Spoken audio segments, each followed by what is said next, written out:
Hello everybody, this is Axter99. In this video, I'm going to show you guys and share my own self-created, through trial and error, homemade pancake recipe.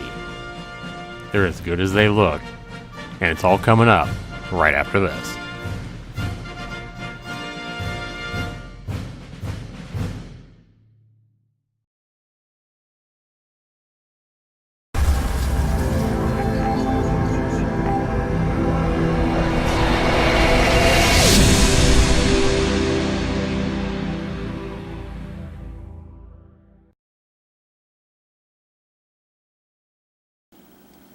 Alright, hello everybody, this is Axter99. As you can see here, we have a bowl here, we have a hot griddle that is heating up, and here we have sugar, we have flour, and some measuring utensils, because today I'm going to show you guys how to make my own self-created recipe where I experimented and perfected my own recipe for making great homemade pancakes. So I know you guys are thinking, well, why would you make homemade pancakes, Axter, when you can buy a quick pancake mix in the store, or when I could go out to Burger King and buy 3 pancakes for 89 cents right now, or whatever. So I can't tell you how much better the taste is, guys, when you take the quick steps to create homemade pancakes from scratch. So much better than buying the the quick pancake mixes and stuff like that. And it's so easy, and I'm going to show you exactly how to do it, and I'm going to share with you guys my own self-created recipe I made more than 4 years ago. But when I shot that video, it was with an old digital camera back when I was new at a YouTuber, and I didn't have even a high definition video camera that I have now. So here we have my own old-fashioned pancakes recipe, guys. I created this more than 4 years ago, and you'll see the first ingredient here is flour. Now, while you can use 3 cups of all-purpose flour, my recommendation, since making this over the past 4 or 5 years, is to use half wheat flour and half all-purpose white flour if you have it. Now, if you don't have wheat flour, I know a lot of people don't carry wheat flour, you're still going to make great pancakes just by using 3 cups of all-purpose flour. So what we're going to do here, guys, we're going to start off with 1.5 cups of wheat flour and 1.5 cups of all-purpose white flour, and that's going to go right in our bowl right here.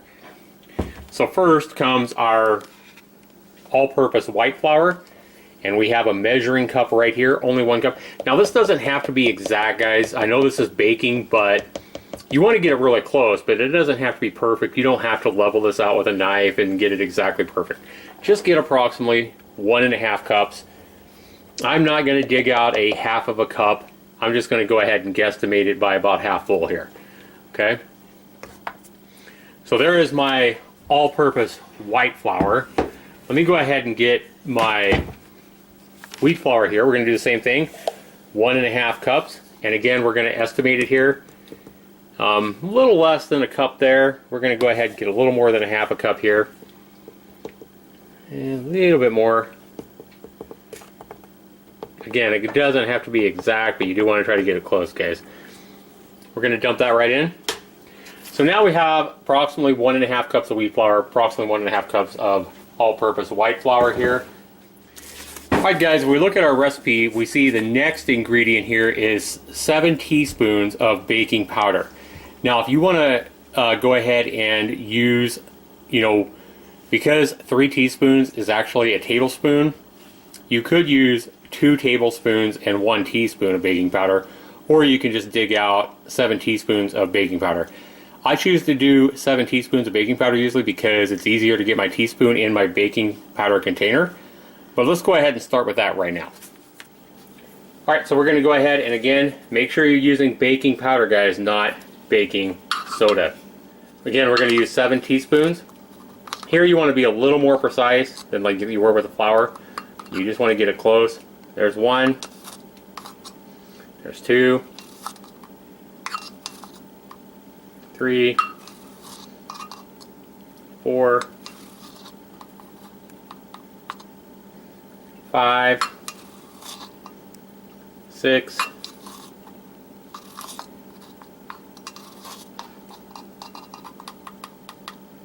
7. Alright, guys, the next ingredient here you'll see is 2 teaspoons of salt. Okay? Alright, so the next thing, like we said, is the 2 teaspoons of salt. Here, I just use iodized salt. Make sure you're not trying to use any kind of kosher salt or, sea salt or anything like that. Just basic salt. 1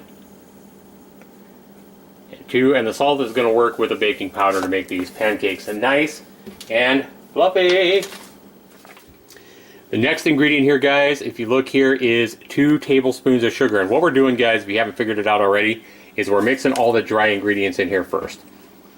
So 2 tablespoons of sugar is going to go in.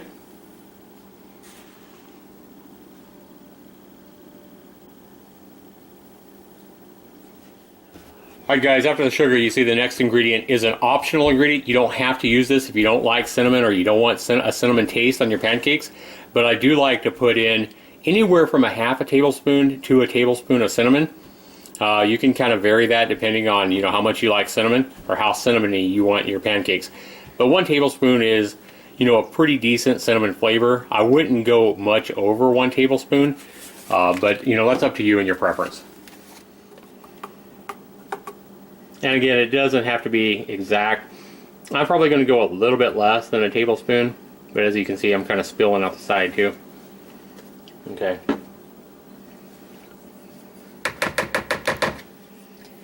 Alright guys, after you put in that cinnamon and you get all your dry ingredients worked in, you're just going to go ahead and take a spoon and you want to quickly stir up all your dry ingredients until you can't see, until it's well blended. You want to make sure you get all the baking powder mixed in well so that you don't have any areas of baking powder that aren't stirred in well, because that could make a big difference in how your pancakes turn out if you don't stir up your dry ingredients very good. So very important here to take your time, spend a minute or two mixing up your dry ingredients well. Alright, the next ingredient, guys, after your dry ingredients are mixed up well, is you're going to have 2.5 cups of milk. We're going to wait on the milk, guys, and we're going to mix it into the batter separately. But in a separate bowl, what you want to do is melt 6 tablespoons of butter melted. Now, this is 3/4 of a stick, if you don't know, or you can measure it out if you have soft butter. Now here, I've already melted 6 tablespoons of butter into a separate bowl. Now, after you melt this in your microwave, or however you melt your butter, I would recommend the microwave, that's easier. But you want to let it cool. You don't want to be mixing eggs into really hot butter. What you're going to do is scramble your eggs. So we don't want scrambled eggs in our pancakes. That would not be good. So we want to make sure that our butter is cool completely. I mean, if you have to touch it with a clean hand to make sure it's cool and not hot, then you're fine. But usually, 3 or 4 minutes after you melt it in your microwave, you should be good. Alright, so we're going to go ahead and add in 2 eggs into our very cooled melted butter. Very important. You want to make sure that your butter is cool before you put in your eggs.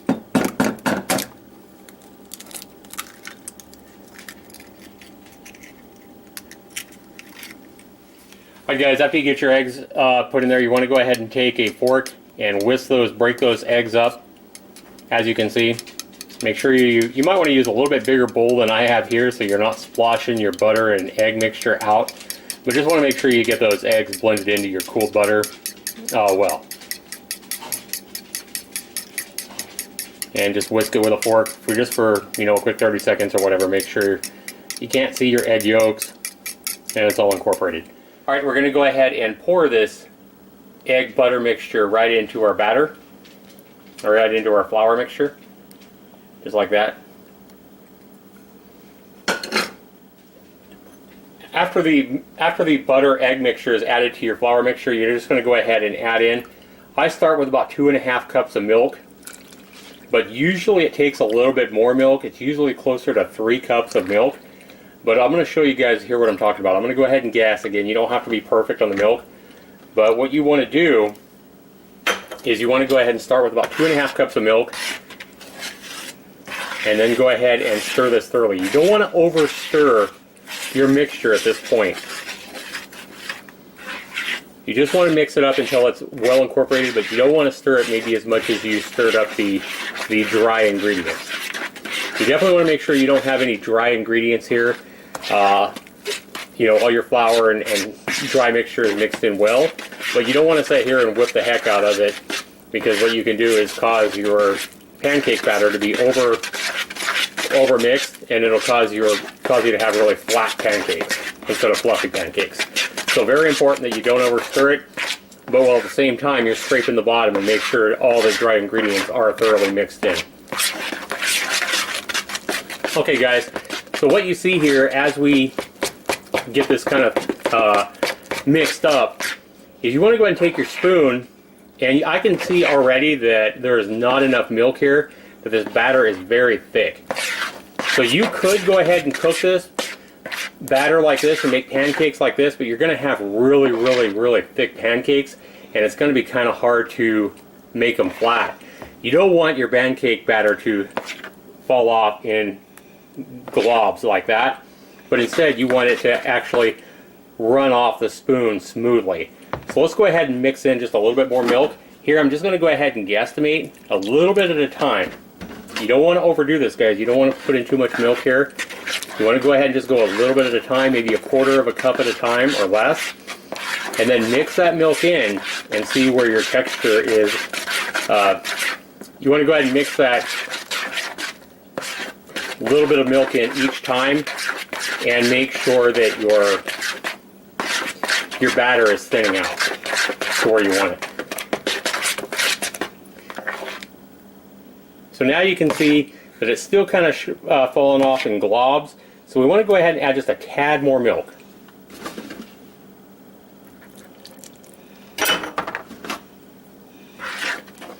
Go ahead and mix that in here.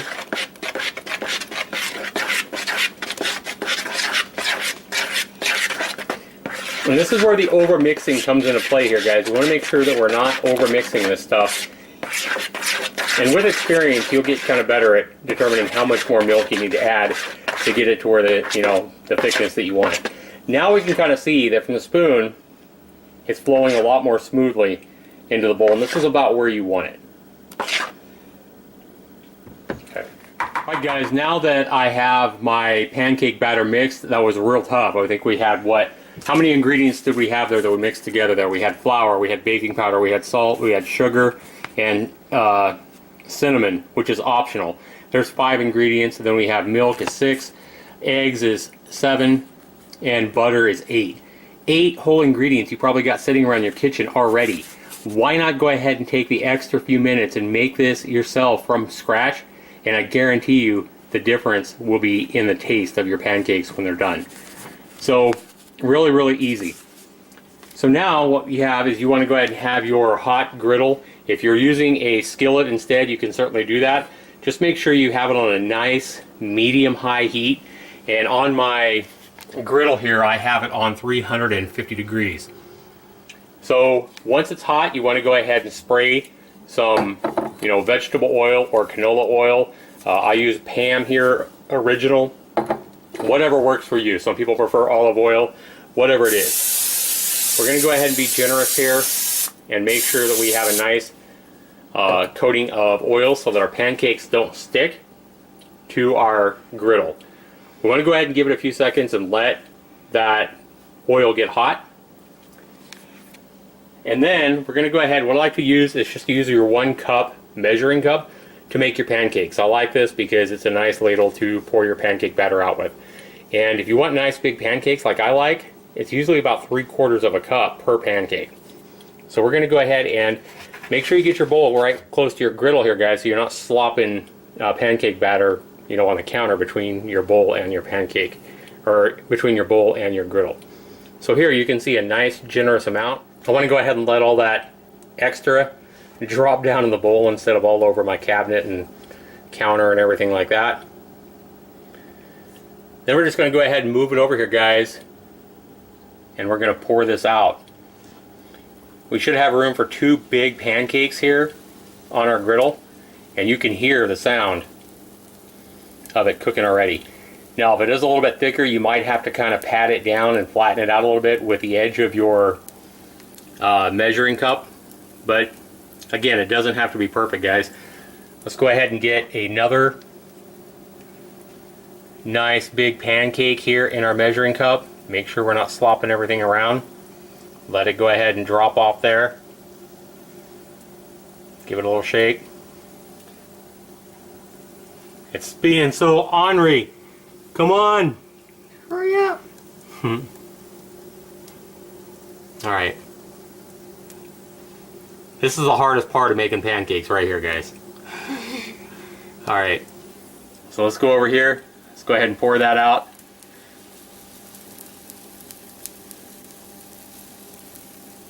Again, guys, if you have a really thick pancake, you may want to use the edge of your measuring cup there to kind of pat it down a little bit, really lightly, to kind of flatten out your pancake. I like to just go ahead and set my measuring cup right in my batter there. Make sure that your handle doesn't fall in, however, though. So if you have to turn it, like, set it somehow so that it doesn't fall in and so your handle doesn't go inside your batter, however you do that. Because that's the last thing you want, is your handle all covered with pancake batter, like, ooh, right? So let's go ahead and go back to our pancakes, guys, that are cooking up nicely on our griddle. And what you're looking for, guys, is you're wanting to wait probably around 2 minutes, maybe 3 minutes, 2 to 3 minutes, I'd say, on a 350 degree griddle. And what you're looking for, good signs that you're cooking, is you're going to see bubbles start to form around the edges of the pancakes.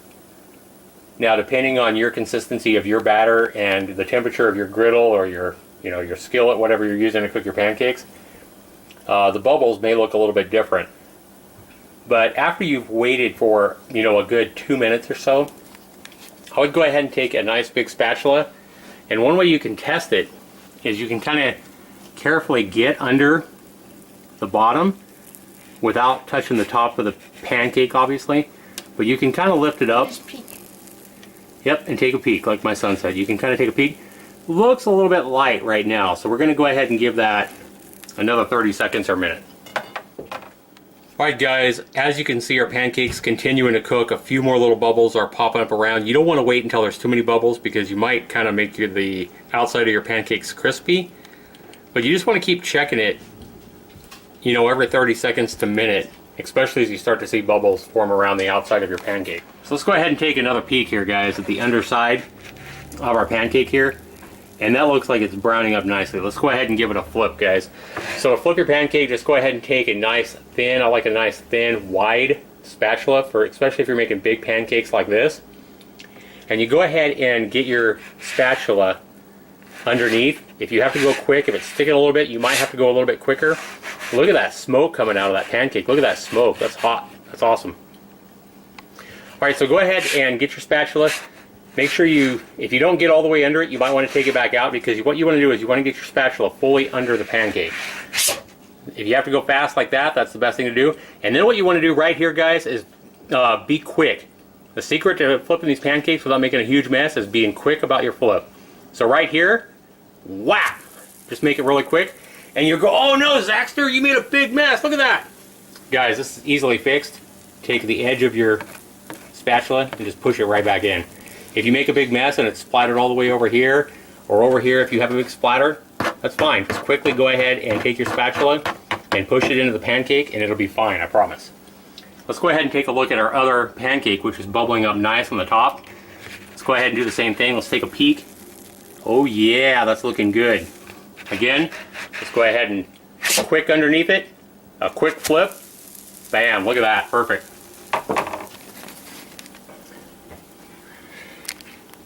Alright guys, so as you can see, our pancakes from the top side are looking really, really good. And I can't tell you how these pancakes smell. These pancakes smell fantastic, especially that cinnamon that I put into the dry ingredients is coming out now, and you can definitely smell that cinnamon flavor, and man, these things smell delicious. I can also tell you that I've made these pancakes many, many times for my kids and my family, and they taste as delicious as they smell, and even better than they look right now. Alright guys, after our second side is cooked for about 30 seconds to a minute, probably about a minute on the second side. It's not going to take as long on that underside. It's probably going to look something more like this. It's not going to be the same golden brown and delicious looking like, the first side that you cook. It's going to look something more like this. That's fine. So if you want to make it look good, just go ahead and take these pancakes off and show the nice, beautiful side right here.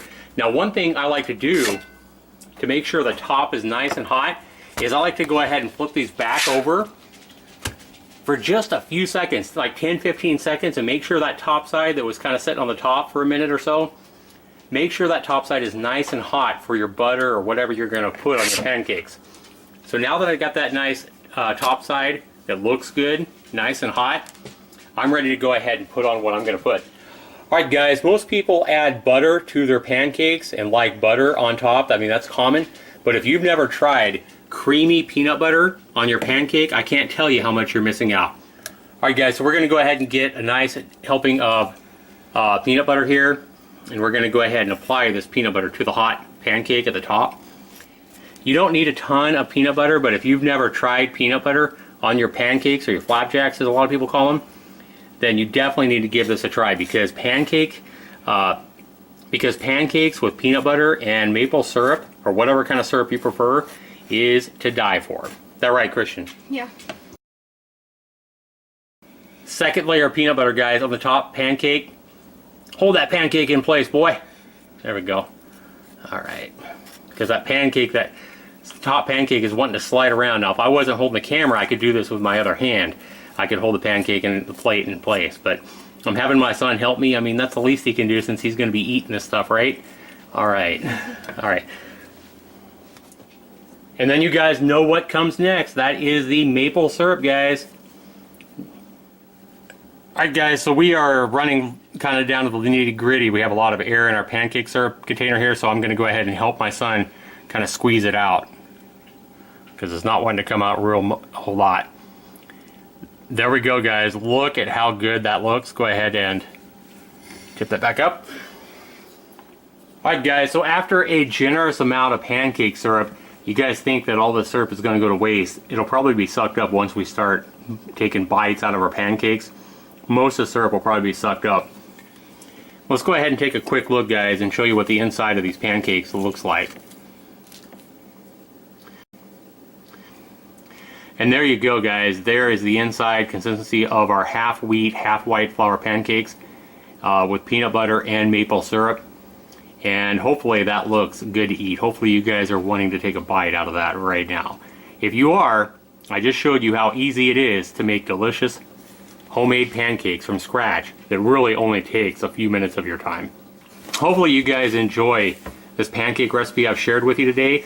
Whether you put peanut butter or butter or whatever you choose to put on your pancakes, eat them dry, they're still good like that.